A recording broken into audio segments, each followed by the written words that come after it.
Así inicia Es Noticia, Noticia en Profundidad. Un placer acompañarles. Son 3 temas que tenemos a partir de este momento aquí en Es Noticia. Los vemos a través de titulares, a ver si tenemos las imágenes. Les voy contando. El primero de ellos es Noticia Guatemala. Les ofrecemos el testimonio de quienes han sufrido durante todos estos días la situación en el volcán de fuego. Tenemos ese testimonio y ahí precisamente las imágenes. Segundo tema que es Noticia Colombia. A solo 10 días para la segunda vuelta presidencial, ya las cartas políticas están echadas. El panorama se decanta entre 3 escenarios: votar por la extrema derecha, progresismo o el voto en blanco. Analizamos ese escenario.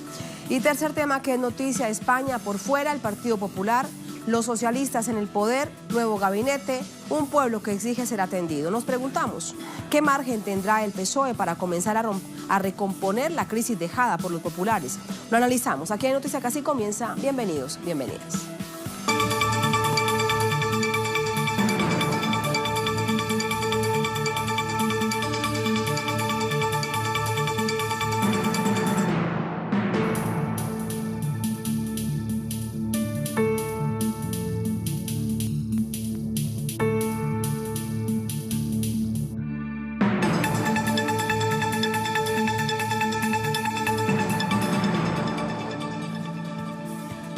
En Noticia Guatemala, las autoridades anunciaron este jueves la suspensión temporal de operaciones de rescate de víctimas del volcán de fuego debido a las condiciones climáticas, a la persistente actividad del volcán.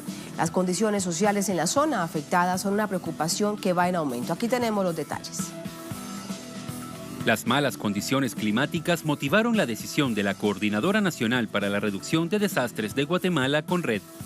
De acuerdo con el último informe de esa dependencia, se contabilizan unas 100 personas fallecidas, 58 heridas, 200 desaparecidas y unas 12.000 personas evacuadas a 21 refugios temporales habilitados por el gobierno y las iglesias. De acuerdo con el Instituto Nacional de Sismología, Vulcanología, Meteorología e Hidrología, se prevén lluvias desde este jueves y hasta el fin de semana. Adicionalmente, la presencia de material volcánico caliente pone en alto riesgo a los rescatistas. Sin embargo, se conoció que en el sector se instalará un puesto de monitoreo interinstitucional y si las condiciones climáticas cambian, se podrían reanudar las actividades de socorro. El secretario ejecutivo de la CONRED, Sergio Cabañas, aseguró que el día de la erupción la actividad del volcán era moderada y no se consideró un motivo de evacuación. Mientras que al comenzar el flujo piroclástico se procedió a ordenar la evacuación, aunque ya era tarde para algunas personas que perdieron la vida asfixiadas o intentando huir del material volcánico. Parlamentarios guatemaltecos anunciaron este jueves que citarán a Cabañas por considerar que hay indicios de negligencia en el manejo de la emergencia. Tenemos fuertes indicios de negligencia en cuanto a la alerta temprana en el volcán de fuego. Tenemos conocimiento de los boletines informativos que ha generado el INSIBUME desde un día antes, desde el día sábado, y vemos que hay 5 informes previos a la emisión de la alerta naranja por parte de la CONRED, la cual la dio hasta las 4:18 de la tarde, cuando ya era tarde para desalojar a las personas. Las condiciones sociales de los departamentos afectados son motivo de preocupación. Las personas refugiadas en albergues demuestran serias afectaciones psicológicas y muchas han regresado a sus hogares violando los protocolos de seguridad.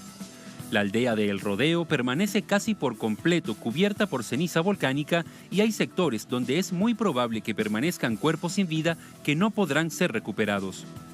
La explosión del volcán de fuego es la más potente registrada desde 1954 y se estima que ha afectado a unas 2 millones de personas.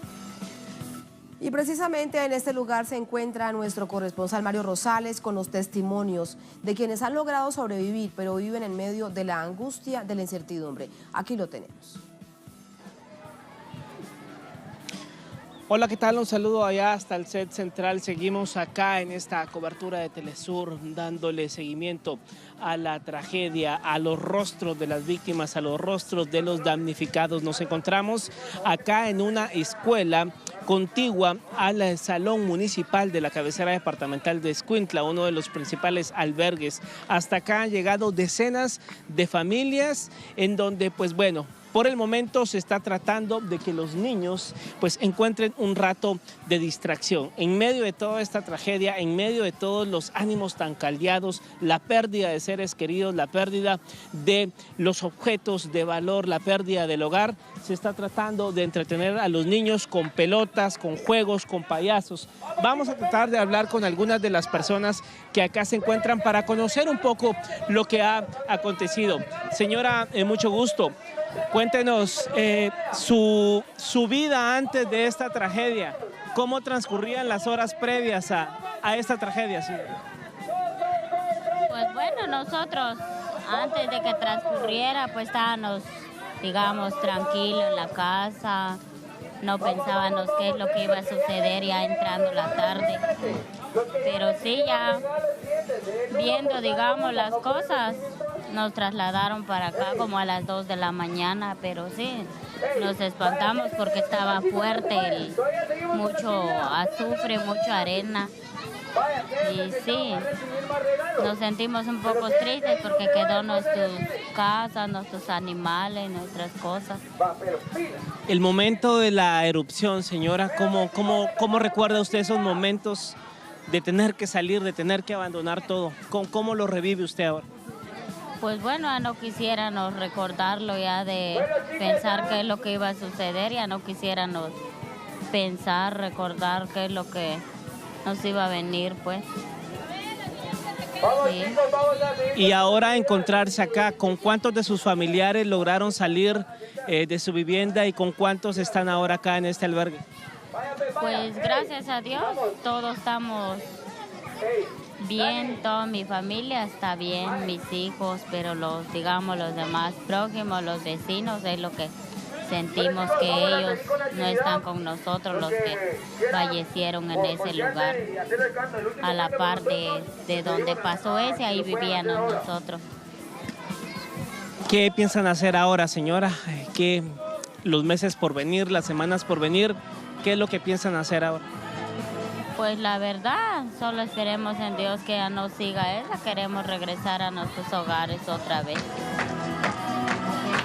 ¿Quieren volver ustedes a sus casas? Queremos volver a nuestras casas otra vez. ¿Su nombre, señor? Avisoila. Gracias, doña Avisoida. Son los testimonios que se repiten en los albergues y en las inmediaciones de la zona cero. La gente quiere regresar, no hay viviendas, no hay lugares a donde tengan que ir. Ese es el rostro de la magnitud de esta tragedia. Los más vulnerables, asentados en lugares de alto riesgo, ahora lo han perdido todo, pero no saben qué va a pasar, no saben a dónde van a ir. Vamos a platicar con otras personas acá, con una señora. Señora, mucho gusto. ¿Nos podría regalar una pequeña entrevista? Señora, cuéntenos cómo era su vida antes de todo esto que ha pasado. ¿Cómo era su familia, sus vecinos? ¿Cómo era todo antes de esta tragedia? Pues allá los vecinos se portan bien, son bien buenos en todo, pero gracias a Dios aquí también nos están ayudando, nos están dando nuestra comida, no nos está faltando nada, estamos bien atendidos aquí. No es igual que estar en la casa, porque en la casa se siente uno más cómodo, pues verdad que aquí, pero no salimos, no es porque queremos, sino que porque Dios así lo decidió, solo Él sabe, verdad, cuándo vamos a regresar. Ahorita no sabemos todavía cuándo vamos a regresar a nuestras casas. ¿Cómo fue ese momento? ¿Cómo logró salir usted con su familia? ¿Cuántos habían en su casa? ¿Cómo se resguardó usted el día de la tragedia?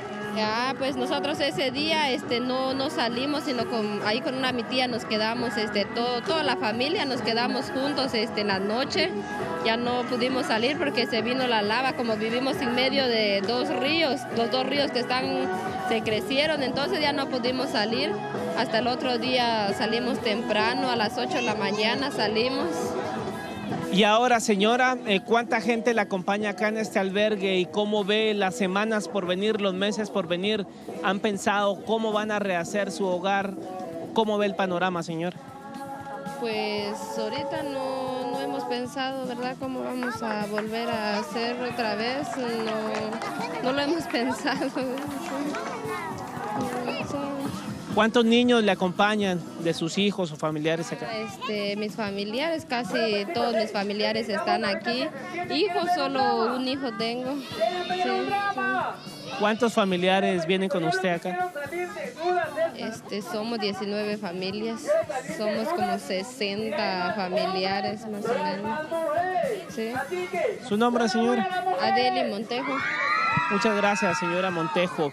Es parte de los testimonios que dan cuenta de la cantidad de personas que quedaron soterradas. Solo esta persona dice que tiene 19 familias, 19 núcleos familiares que son parte de sus seres queridos que lograron ponerse a salvo, pero no es la historia de otras personas. Vamos a recorrer otro punto acá del albergue para platicar con más personas al respecto. Y acá hay una señora, mucho gusto. ¿Nos puede compartir, señora, su sentir, su vida antes de todo esto? ¿Cómo era su vida antes de toda esta tragedia? ¿Cuánta familia vivía con usted y si perdió algún ser querido en esta erupción? Pues fíjese que por las gracias de Dios no bajó la creciente ahí, no nos afectó en nada, pero sí estaba cayendo la ceniza con lodo, digamos, y nos evacuaron porque si no corríamos mucho peligro porque vivimos en medio de los 3 ríos. Entonces donde estuvo bajando la creciente fue en los lotes, donde sí murieron familias completas. Y mi hermana vive en el rodeo donde el sobrino de su esposo se quedó también así enterrado con su esposa. Entonces mi hermana sí se siente triste porque ella no sabe si va a llegar ahí todavía o ya no. Pero nosotros también estamos tristes porque no sabemos, corremos peligro donde estamos. Y a ver qué dice Dios. ¿Cómo siente usted toda esta situación, señora, por los niños, sus amigos, su familia? ¿Cómo siente usted todo esto que está pasando acá en Escuintla? Pues fíjese que estamos un poco tristes porque dejamos los animales, se quedó la casa y se quedó todo, porque tratamos la manera de salvar nuestras vidas y de los niños, porque es lo más importante, ¿verdad? Porque lo material se puede remediar, pero la vida ya no. Y le damos gracias a Dios que estamos aquí y gracias a las personas de buen corazón que nos están apoyando con lo que necesitamos. ¿Qué han pensado ahora con el venir de las próximas semanas, los meses? ¿A dónde van a ir, señora? ¿Qué piensan hacer con su vida? Pues nosotros lo que estamos pensando es regresar en el mismo lugar porque por el momento no tenemos a dónde ir. Entonces, mientras tanto, a ver qué hacemos y regresamos ahí a ver qué pasa más adelante. Ajá. ¿Su nombre, señora? Lilian Camposeco. Gracias, doña Lilian. Pues bueno, es lo que se repite, la idea que se repite, regresar a nuestro hogar, regresar al lugar donde estábamos. Las personas no tienen a dónde ir y ese es el mayor reto con el devenir de las semanas y los meses en esta tragedia. ¿Qué va a pasar con los damnificados? ¿A dónde se van a asentar en esta área de alta vulnerabilidad? Pues será imposible volver allí, pero ya escucharon ustedes. La gente dice, vamos a regresar y queremos volver a lo que fue nuestro hogar. Es la información desde este albergue acá en la ciudad departamental de Escuintla. Compañeros, volvemos allá al set central. Ahí está, gracias Mario por entregarnos esos testimonios, nada más vivido que eso. Y es la expectativa, esa es en medio de la angustia y el agradecimiento a quienes creen, como lo dicen ellos allí, a Dios por haber salvado sus vidas. Ahora, ¿qué pasará con ellos? Esa es la pregunta. Si no podrán regresar a estos lugares, ¿habrá ya, en términos de política pública, una postura del gobierno para saber qué va a pasar con cientos de damnificados? Bueno, de eso hablamos con Ernesto Ábalos, desde otro punto de Guatemala, Alotenango. Ernesto. ¿Qué tal? Buenas noches, Tatiana. Un saludo para ti y para nuestra audiencia. Me encuentro en uno de los 2 albergues habilitados aquí en el municipio de Alotenango, donde cientos de personas están recibiendo diariamente alimentación, techo y vestido. Evidentemente, esta gente ha empezado a preguntarse cuál es la situación en sus lugares de habitación y están preguntando si pueden retornar a estos lugares. Hay una prohibición de parte de Conred, que es la autoridad que pone las alertas y las alarmas en este país, para que la gente no pueda regresar a sus lugares de habitación, ya que el país está siendo influenciado por tormentas que están afectando la la zona media del volcán de fuego, donde hay sedimento de rocas y ceniza que está provocando aludes que ya desembocaron en los ríos y estos han perdido su cauce natural. De parte del gobierno o del Estado no se ha conocido una solución para estas personas que por algún tiempo podrán estar en estos albergues, pero que en algún momento tendrán que buscar a dónde vivir, ya que la zona donde proceden muchas veces está totalmente destruida. Este es mi reporte, Tatiana, paso contigo al estudio. Así es, gracias Ernesto. Ahí está, este es el complejísimo panorama. Lo más importante, evidentemente, cientos de personas, miles tal vez, han salvado la vida. Eso sin duda no tiene precio, pero miren ustedes, aún las cifras que entregan las autoridades son muy discretas en comparación de gentes de este lugar, por ejemplo, el rodeo, que dicen que son miles las personas que quedaron sepultadas después de la erupción. Esa es una realidad que se conocerá en términos verdaderos, en términos de cifras, en términos de porcentajes, para saber cómo se puede reconstruir. En este momento no hay respuesta.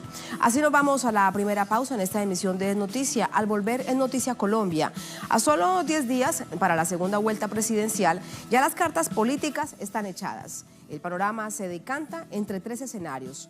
1 es votar por la extrema derecha, Iván Duque. 2, por el progresismo de Gustavo Petro, o votar en blanco. ¿Qué significa eso? Lo analizamos al volver aquí en Noticia.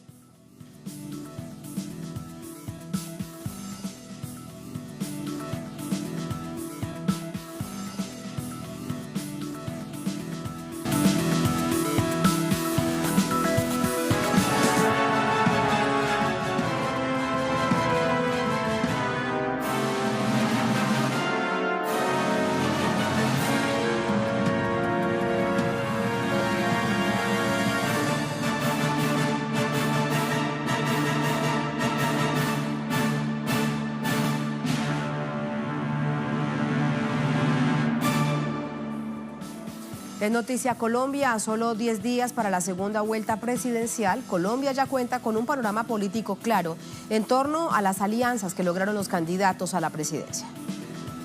Ya son claras las alianzas para el balotaje del próximo 17 de junio. El candidato por Colombia Humana, Gustavo Petro, presentó la víspera su gran coalición por la paz, integrada por los partidos Polo Democrático, Unión Patriótica y Fuerza Ciudadana. También es respaldado por la excandidata a la presidencia Ingrid Betancourt, a nivel internacional el rostro más visible de los políticos secuestrados por las FARC. Algunos miembros del Partido Liberal y Verde igualmente se le han unido, así como diversas organizaciones sociales, intelectuales y reconocidos académicos. O sea, en esta mesa está la representación política de la bancada más grande del Senado de la República. Es decir, podrían, a través de un gran acuerdo sobre cosas fundamentales, aprobar proyectos de ley vitales para consolidar la paz en Colombia.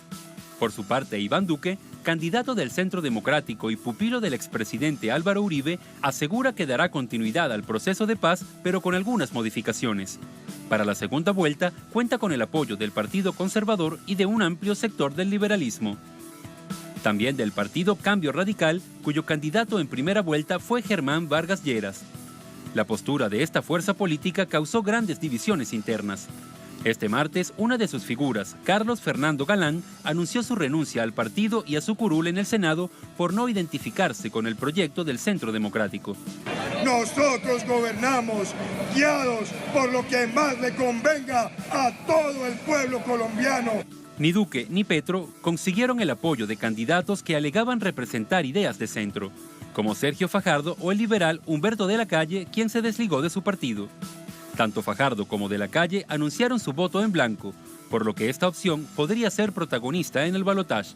Recordemos que en la primera vuelta el pasado 27 de mayo, Iván Duque obtuvo 7.569.693 votos y Gustavo Petro alcanzó 4.851.254 votos. Son más de 36 millones de colombianos convocados nuevamente a las urnas el próximo 17 de junio.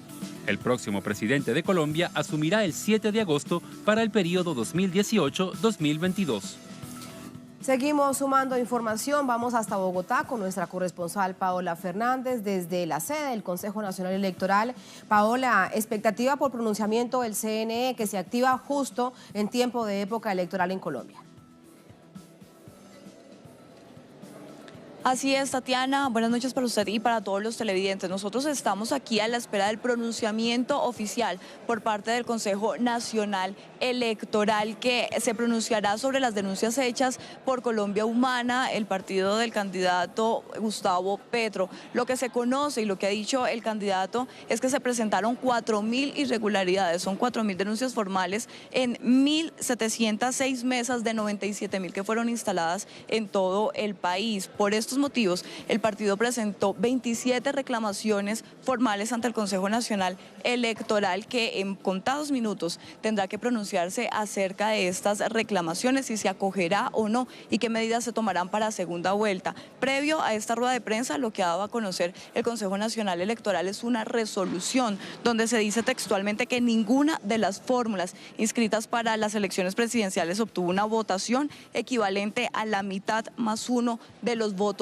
válidos, y las cifras que ha presentado hasta el momento es que oficialmente, según lo escrutado a través también de los testigos electorales, de los mismos jurados y del Consejo Nacional Electoral, es que el candidato Iván Duque tendría 7.619.114 votos y Gustavo Petro 4.854.831. Según esta primera resolución, se le restarían 179 votos al candidato Iván Duque y a Gustavo Petro se le sumarían 433 votos.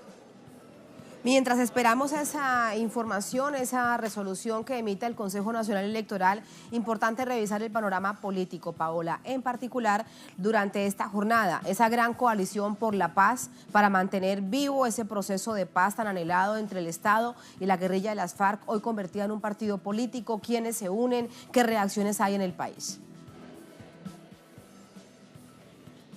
Bueno, mire, justamente se realizó una reunión donde distintos sectores políticos y sociales en el que participó el Partido Liberal, Alianza Verde, que era el partido oficial del ex candidato a la presidencia Sergio Fajardo, también la ex fórmula vicepresidencial del candidato Humberto de la Calle por el Partido Liberal estuvo allí acompañando lo que han denominado la Gran Coalición por la Paz, donde también participaron comunidades indígenas y organizaciones sociales, además de académicos que hicieron un llamado. Lo que ellos dijeron es que hay que derrotar las maquinarias políticas en Colombia y esto lo harán defendiendo no solamente el acuerdo de paz firmado entre el gobierno y las FARC, sino también todas las iniciativas de paz que se han gestado en el país.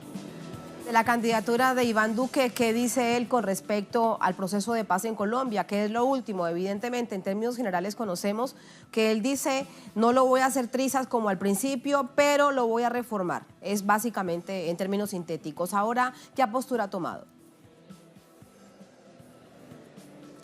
Así como usted lo menciona, miren, ha sido clara la postura del partido Centro Democrático, que en sus inicios había dicho que iba a hacer trizas el acuerdo de paz. El candidato Iván Duque lo que ha dicho es, o lo que ha manifestado en diversas ocasiones, es un poco que no reconoce de alguna manera la Jurisdicción Especial para la Paz, que haría reformas no solamente al tema de la JEP, sino también al tema de la justicia en Colombia. Y justamente ayer tuvo una reunión con los magistrados en el país y esto suscitó críticas en Colombia porque lo que se está haciendo, el llamado que se está haciendo es que justamente la justicia actúe de manera independiente a la política y al sistema en el país. Pues bien, él sostuvo esta reunión con los magistrados y lo que ha dicho respecto al acuerdo de paz es que si bien ya no lo hará trizas como lo dijo en un inicio, su partido político tendrá que hacerle reformas contundentes, principalmente ha cuestionado el tema de la Jurisdicción Especial para la Paz, Tatiana. Bueno, pues pendientes entonces de todo eso. Gracias, Paola, por actualizarnos. Muy buenas noches.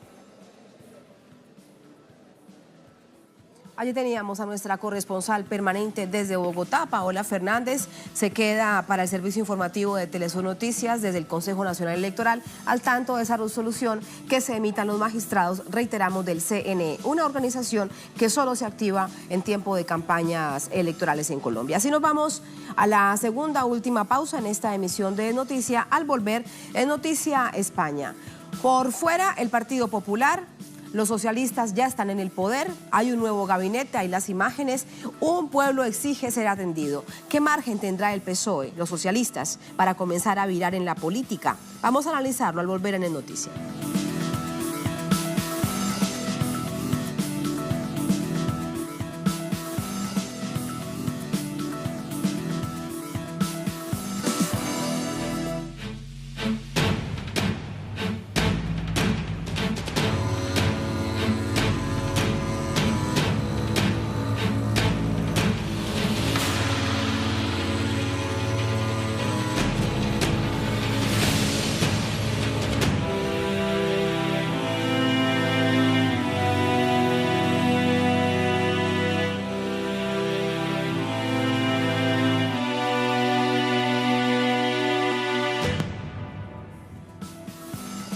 En Noticia España, el gabinete ministerial que acompaña al nuevo presidente del gobierno español, Pedro Sánchez, toma posesión de sus cargos. ¿Cuáles serán los retos que tendrán que enfrentar?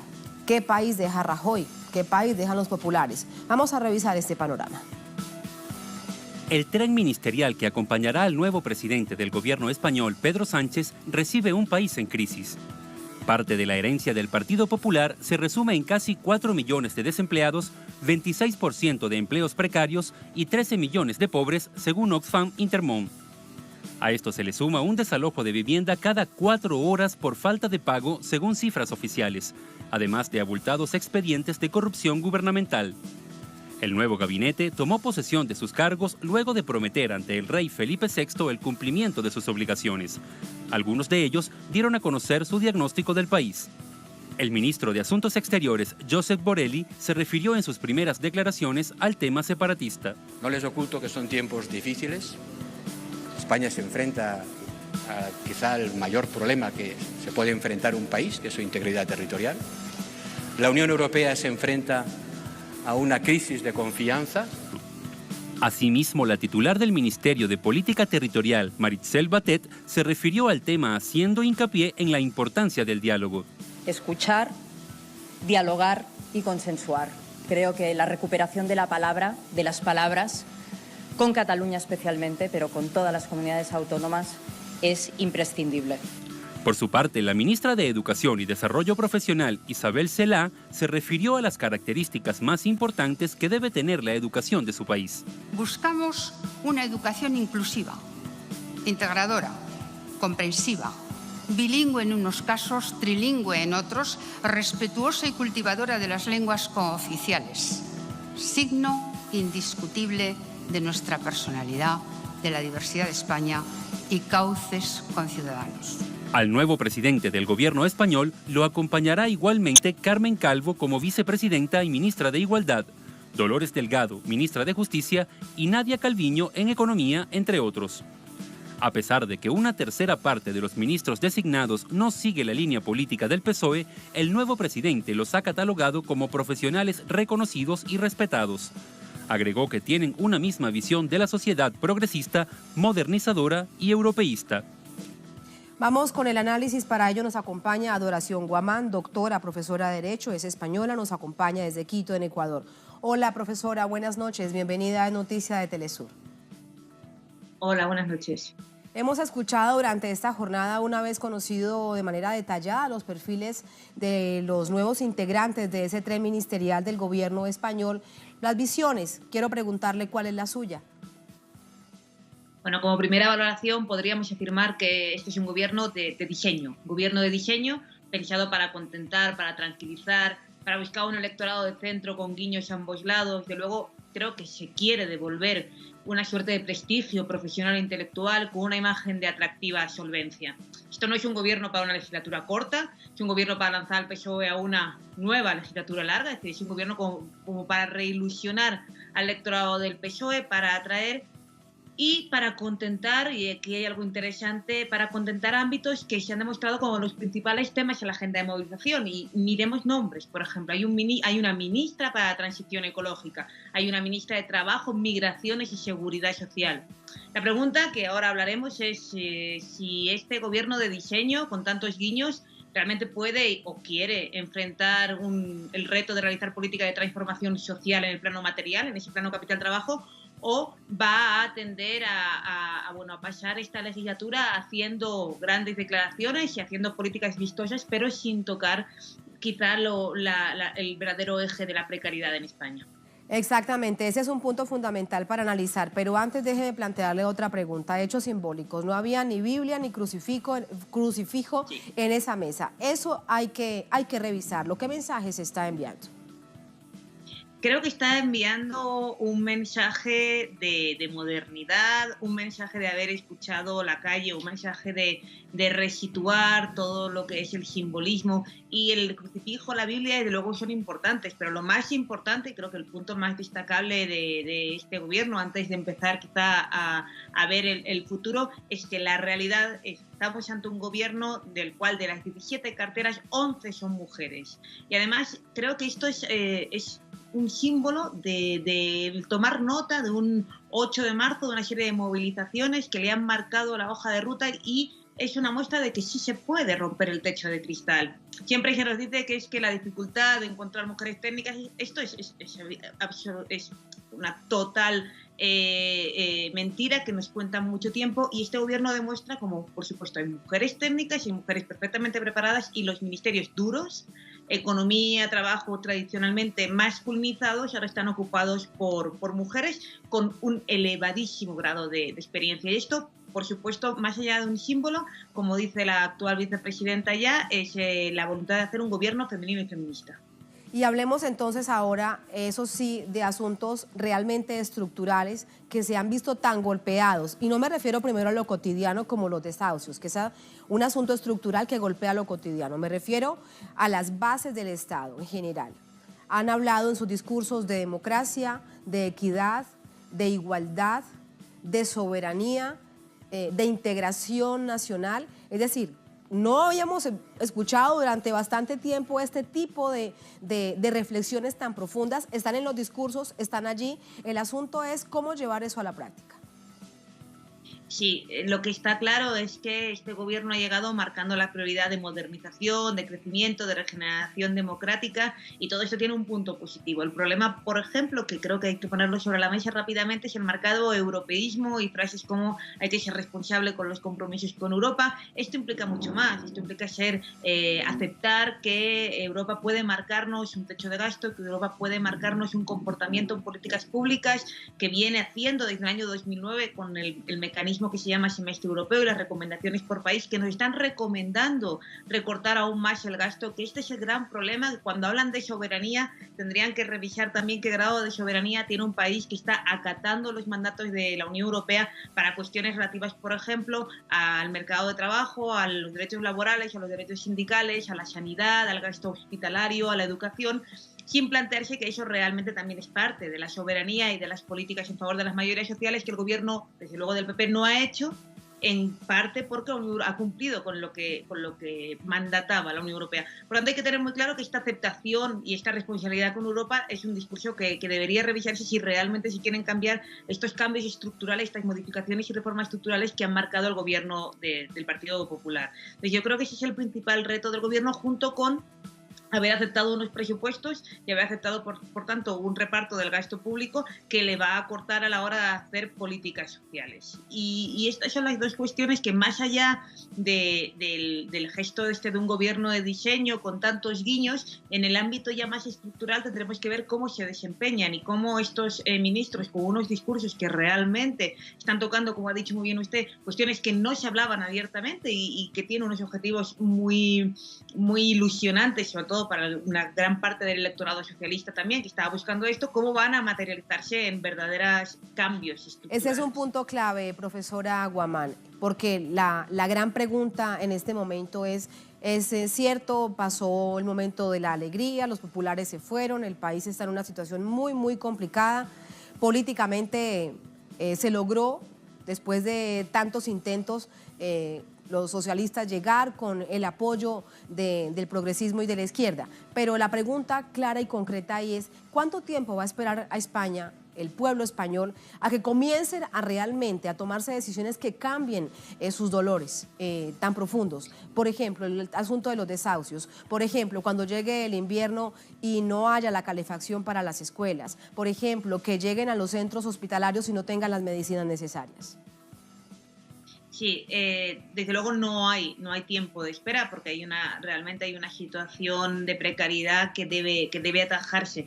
Podemos medir, por ejemplo, los tiempos parlamentarios. Hoy el líder en el Parlamento de Unidos Podemos ha dicho que, que este gobierno estaba más pensado para un guiño al Partido Popular y a Ciudadanos, que la cortesía parlamentaria iba a durar 3 semanas, pero que realmente si Sánchez estaba alejándose de Podemos, que es al fin y al cabo el que le ha dado los votos, esto no auguraba nada bueno y de nuevo no auguraba una posible un gobierno de duración y un gobierno que pudiera agotar la legislatura. Por cierto, no nos olvidemos que Sánchez dijo que no iba a agotar la legislatura. Por tanto, creo que en todo caso las políticas sociales deben de empezar a realizarse. Hay ministras que ya lo han anunciado. Yo tengo una particular esperanza con la ministra de Trabajo, Migración y Seguridad Social, Magdalena Valerio, es una experta en seguridad social. Sabemos que el tema de las pensiones es una de las grandes urgencias y esperamos que la ministra, espero que la ministra escuche esto, porque además ella sabe bien lo que supone el factor de sostenibilidad, lo que supone no revalorizar las pensiones, lo que están nuestros pensionistas en la calle y por tanto esto es una cuestión clave y conjuntamente revisar la reforma que ha hecho el Partido Popular de 2012 y volver a hacer una reforma que devuelva cierto grado de estabilidad y alcanzar la estabilidad laboral que tanto ha sufrido con el Partido Popular, y antes también con el Partido Socialista. Por tanto, creo que hay un margen, pero que la oposición, y como oposición está ya situándose Unidos Podemos, le está exigiendo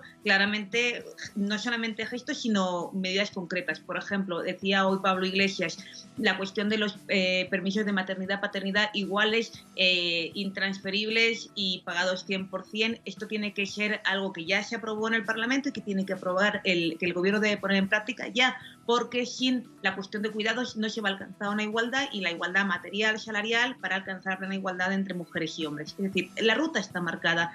Unidos Podemos le ha ido marcando a lo largo de estos meses la ruta en el Parlamento, junto muchas veces con el PSOE. No nos olvidemos que hay leyes que han votado, la ley de igualdad salarial también la ha presentado el PSOE. Entonces, la ruta social ahí viene ya muy marcada, por tanto es necesario ponerla en marcha. Hay cuestiones que preocupan un poco más, quizá el hecho de haber puesto, por ejemplo, en el Ministerio en lo que era universidades, que haya un ministro del Ministerio que se llame Ciencia, Innovación y Universidades, a ver cómo cala eso.